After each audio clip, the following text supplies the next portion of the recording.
Ordinary action. The House committee investigating the attack on the U.S. Capitol subpoenas former President Donald Trump. But the aggressive move will likely be futile. The subpoena came with a stark warning during the committee's final public hearing before the midterms. The future of our nation's democracy is at stake. In a staggering betrayal of his oath, Donald Trump attempted a plan that led to an attack on a pillar of our democracy. It's still hard to believe. So here are the biggest takeaways from today's hearing. The committee wants Donald Trump's testimony, but a subpoena will probably end up just being symbolic since the former president has little incentive to actually testify. The panel had little new evidence. The committee obtained 1.5 million pages of documents from the Secret Service in recent weeks. Emails showed the agency had warnings of violence in the weeks leading up to the attack. But the most gripping new material was video of congressional leaders being evacuated from the Capitol. We need an area for the House members. They're all walking over now through the tunnels. We have some senators who are still in their hideaways. They need massive personnel now. Can you get the Maryland National Guard to come too? Tense new video showing the first time Congress's top leaders scrambled to try and secure the building and keep their colleagues safe.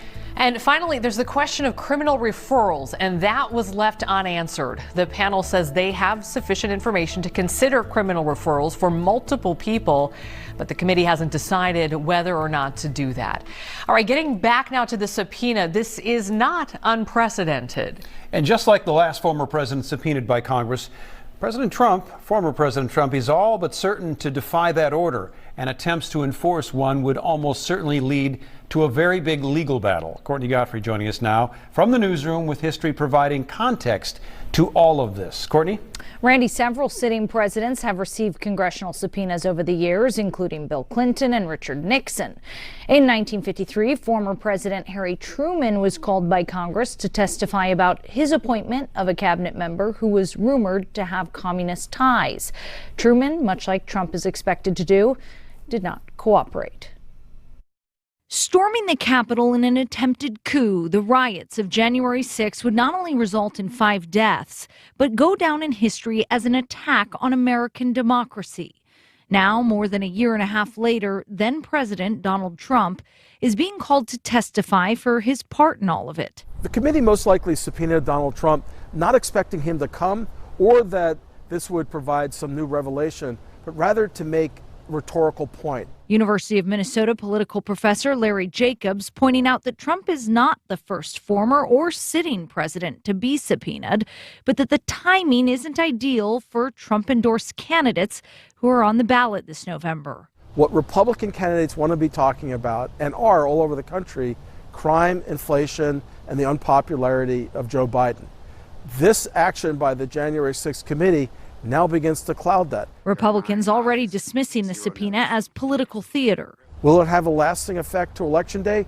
Probably not, but a lot of people have already started voting. With the former president taking to his social media platform, Truth Social, to question why he wasn't asked to testify months ago. Why did they wait until the very end, the final moments of their last meeting, he writes? Because the committee is a total bust that has only served to further divide our country. Legal experts say that under executive privilege, Trump doesn't have to cooperate with the subpoena. And while the committee could hold a vote to find him in contempt of Congress if he doesn't, political pundits believe that is a very unlikely approach, with the committee set to dissolve in only a few short months. Randy? All right. Thank you, Courtney. Also today, the Supreme Court rejecting former President Trump's plea to intervene in the FBI's search of his Florida estate.